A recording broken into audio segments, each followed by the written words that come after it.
Je disais à l'instant que ce n'est pas une question facile, c'est pire que de chercher une aiguille dans une botte de foin. Et je ne prétends pas détenir la vérité dans cette affaire, je vais vous dire ce que j'ai trouvé en cherchant, en travaillant. Ce qui est certain, c'est que depuis la création des lignes Roscoff-Cork à Brittany Ferries et Rosslare par Irish Ferries, ainsi que les liaisons aériennes, l'Irlande nous est devenue beaucoup plus proche.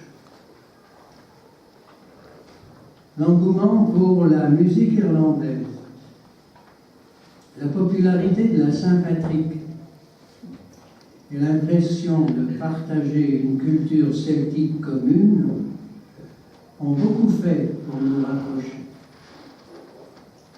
Au point que beaucoup pensent naturellement que les saints bretons viennent à la fois de Grande-Bretagne et d'Irlande.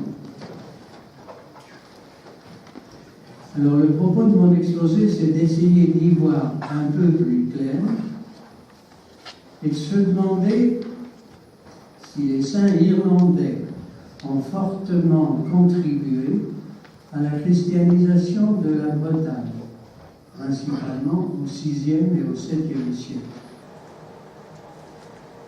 L'organisation de cette Église au VIe siècle est l'une des plus originales de l'Église universelle.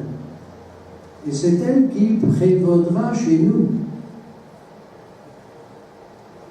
Le rôle que jouent les évêques dans les autres pays chrétiens est ici dévolu au père abbé, dont la juridiction s'étend sur toute la contrée qui entoure le monastère.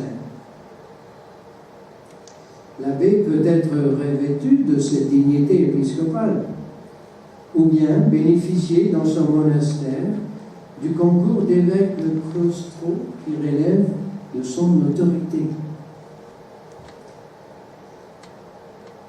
Donc une organisation différente de l'Église. Mais surtout, la caractéristique essentielle de cette vie monastique est son ascétisme. Jeûne rigoureux, oraison et contemplation, pauvreté, renoncement au pain par pénitence, immersion volontaire dans l'eau glacée, etc. Tout y est rude et parfois même excessif, comme chez les premiers pères du désert. Vous savez, la Salaïna folle, se plongeant dans sa fontaine au bois de l'Ambigou auprès de Landévennec au XIVe siècle, ne fera pas autre chose que suivre leur exemple.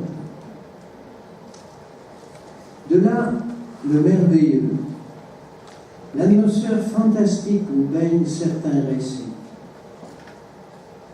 Le régime pénitentiaire en vigueur dans les pays celtiques, au moins dès le VIe siècle, est celui de la pénitence tarifiée, suivant lequel une pénitence spéciale est imposée aux pécheurs par le ministre du sacrement, et cela sans aucune solennité, d'après des tarifs contenus dans des opuscules appelés pénitentiaires. Ils sont les visionnaires de l'autre monde qu'ils portent déjà en eux. Voilà pourquoi ils ont tant marqué l'imagination des Bretons. C'est la règle de vie qui était suivie par les moines et les ermites bretons, dont l'action et la présence fraternelle ont tant fait pour tisser la Bretagne.